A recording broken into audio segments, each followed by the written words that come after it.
Le livre du ciel, tome 18, 21 février 1926. Une âme qui vit dans la divine volonté peut donner naissance à de nombreux nouveaux enfants de la divine volonté. Je me sentais plongée dans une merveilleuse atmosphère céleste, complètement immergée dans la divine volonté.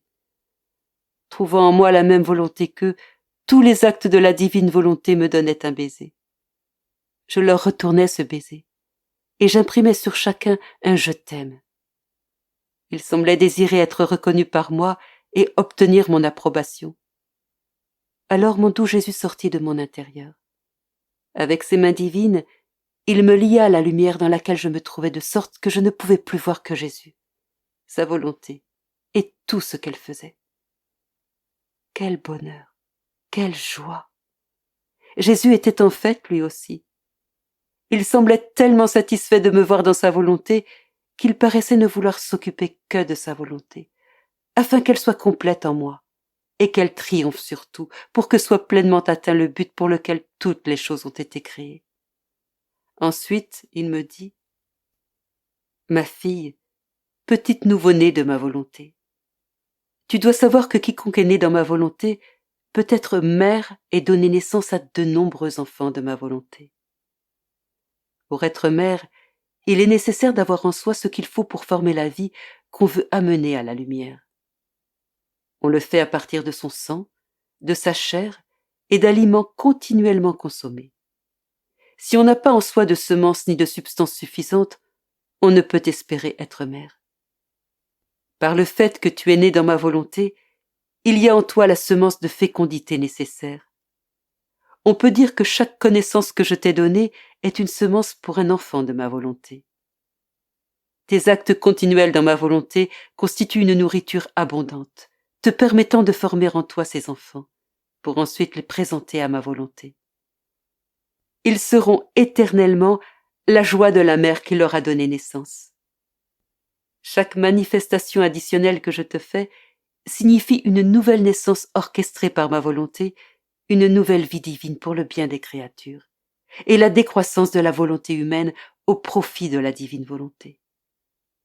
Tu dois donc être très attentive à ce que rien ne t'échappe, pas même la plus petite manifestation, car tu me priverais d'un enfant de plus qui connaîtrait ma volonté, l'aimerait, se soumettrait à son pouvoir et la ferait connaître.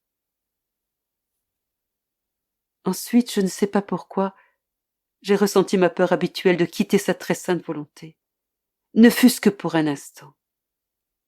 Alors mon aimable Jésus revint, et tout amour, il me dit « Ma fille, pourquoi as-tu peur?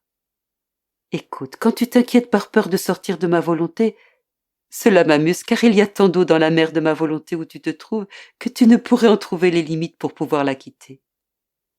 Où que tu dirigerais tes pas, à droite, à gauche, en avant ou en arrière, tu marcherais, oui, mais tu serais toujours dans la mer de ma volonté. L'eau de cette mer, c'est toi-même qui l'as formée. En fait, puisque ma volonté est sans limite, par tes nombreux actes en elle, tu as formé cette mer dont tu ne peux t'échapper. Et ta peur de sortir de tes origines forme des vagues qui t'enfoncent davantage dans cette mer.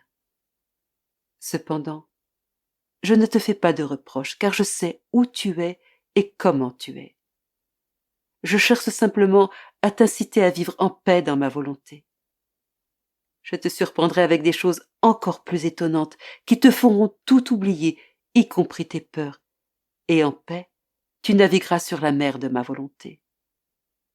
Et moi, le divin capitaine, je me délecterai à guider celle qui vit entièrement dans notre suprême volonté. Que tout soit pour la gloire de Dieu, et à ma confusion, moi qui suis la plus misérable de toutes les créatures. Gloire au Seigneur.